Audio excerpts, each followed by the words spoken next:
Catherine Bernardo abay isa-isang sinagot ang ilan sa mga issue na ipinupukol sa kanya ngayon. But before that, if you haven't subscribed yet to my YouTube channel, please don't forget to like, share, and subscribe at hit mo na rin ang notification bell for more showbiz updates. Bago tayo first magpatuloy sa ating updates for today's video, nais ko pong pasalamatan kayo for always watching and trusting this channel. Thank you so much sa inyong laging panonood at palagi ang pagsubaybay sa mga updates po natin. Maraming salamat po.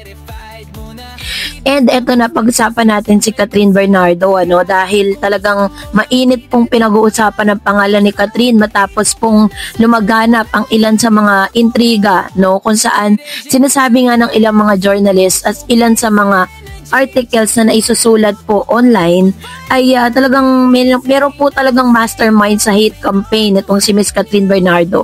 Lalo po atang tumitindi at talagang lumalala ang mga intriga na talagang ipinupukol dito kay Miss Catherine Bernardo. Hanggang sa ngayon ay hindi pa rin natatapos. Talagang pilit pa rin po na ibinabagsak ang pangalan ni Miss Catherine. Well, in fact, sabi nga po ng kasabihan pag sa showbiz, kapag ikaw ay laging pinag-uusapan, ibig sabihin nun ay relevant ka pa rin po sa showbiz. Ibig sabihin, talagang pa rin, talagang sikat ka pa rin kasi pinag-uusapan ka eh. Sabi nga po ni Mr. Ogie Diaz, diba? Good or bad publicity, still publicity. Yun po yung sinasabi niya palagi kapag po meron siyang mga binabalita patungkol dito. So in line with that, matapos nga po na ibalita ni Mr. Ogie Diaz ang patungkol sa live-in issue na yan na hindi matapos-tapos, ay muli na naman po na meron pong isinulat ang isa sa mga journalist na si Miss Aster Amoyo. Sabi niya, Catherine di raw nakikipag-live-in kay Mayor Alcala, sabi niya. So, ito po yung nilalaman ng news. Hanggang ngayon ay wala pa rin pag-amin o kumpirmasyon na nagmumula sa rumored sweethearts na sina Catherine Bernardo at pinakabatang mayor ng Lucena City na si Mayor Mark Benitez Alcala na 28 years old. Matapos hindi nag-prosper ang inaasahang panliligaw umano ng Kapuso Prize actor na si Alden Richards sa kapamilya superstar na si Catherine, pumasok sa eksena ang batang mayor ng Lucena na si Mark Alcala. Gwapong 6 feet tall, dating basketball player at only boy sa tatlong magkakapatid at mga anak ng dating mayor at ngayon ay vice mayor ng Lucena na si Roderick Rondon Alcala at ni Maggie Benitez Alcala. Si Catherine ay nakabukod na ng tirahan sa kanyang pamilya and she's currently living in a high-end condominium in Makati City kung saan din nakatira ang ilang affluent personality including popular broadcast journalist, news anchor na si and host and vlogger na si Miss Karen Davila, ang mag-asawang Mateo Godicelli at Sara Geronimo at iba pa. Gayunpaman, pinabulaanan ni Catherine noon na nagli-live-in sila ni Mayor Mark Alcala. Noong sila pa ni Daniel, sinabi ni Catherine na ang marrying age para sa kanya ay 30 years old and she's turning 30 sa March 26, 2026. Tuparin kaya ni Catherine ang kanyang pangako na mag-aasawa siya when she turns 30 at kung sakasakali, si Mark na nga kaya ang nakatadhana para sa kanya? Samantalang sa case naman ng ex-boyfriend ni Catherine na si Daniel Padilla, he's turning 31 years old on April 26, 2026 habang ang napapabalitang bagong girlfriend niya na si Kayla Estrada ay anak ni ng Janice de Belen at Jan Estrada ay magta-30 na on March 30, 2026. Sina Daniel at Kayla ay nagkalapit sa isa't isa habang ginagawa nila ang kanilang hit primetime action drama series na Incognito. So yun po yung ilan sa mga, so dito po sinasabi dito na parang si Miss Catherine Bernardo or yung team na mismo ni Catherine, talagang ini-inculcate po nila sa publiko na si Catherine ay nakabukod po ng tirahan. But it doesn't mean that nakikipag-live-in na siya. Tapos may napapabalita pa na malaki daw yung tiyan ni Catherine, buntis daw si Catherine, ganun, diba?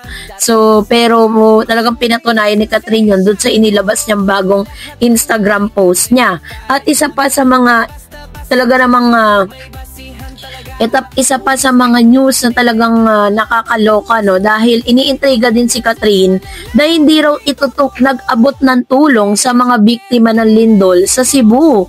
Sabi niya, grabe naman ang mga memang netizen kay Catherine Bernardo, ha, nakakaloka. Dahil muli na naman nilang hinahanapan ng kuda at gawa ang aktres sa recent happening sa bansa.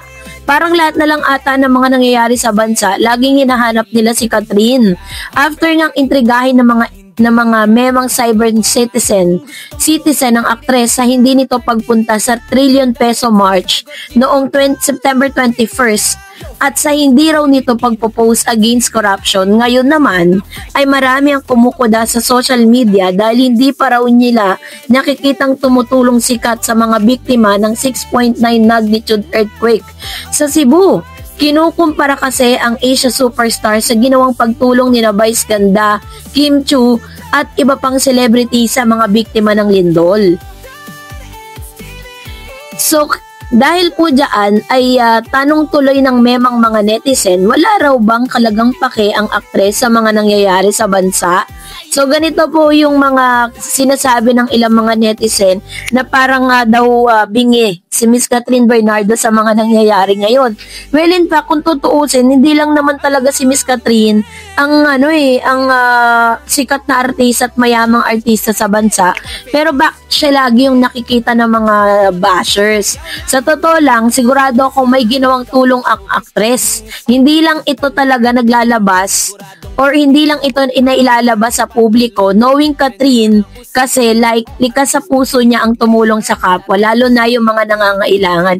Pero hindi niya na pinopost ang mga yon.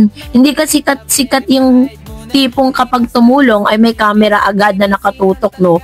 Actually, may nagchika nga sa amin ng mga tulong na ginawa ni Kat, pero hindi na niya yon pinapaskil pa sa social media.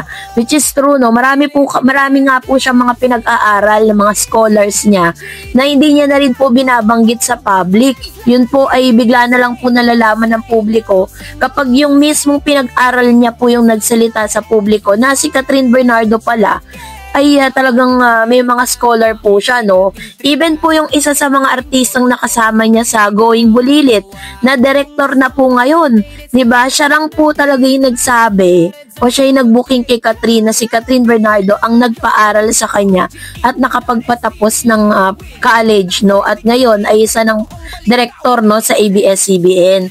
So tama yung sinabi po ng ilang mga online news na talagang ganyan po si Catherine, even Mami Min, 'di ba? May mga tinutulungan sila, may mga foundation po sila na hindi na po talaga nila inilalabas sa social media.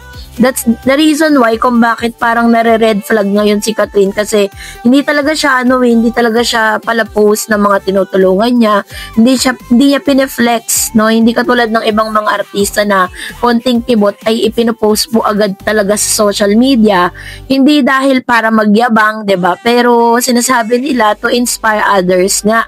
Pero dito sa case naman ni Catherine Bernardo, kini-question po yung kanyang pagtulong, yung kanyang presensya sa mga panahon na ganito. So I hope, no, na talagang madepensahan natin ang isang Catherine Bernardo laban sa mga ganitong hate campaign, kasi maliwanag na ito po ay isang malaking issue na lagi pong ikinakabit sa pangalan niya, na pilit din na drag down yung kanyang name sa mga ganitong issue.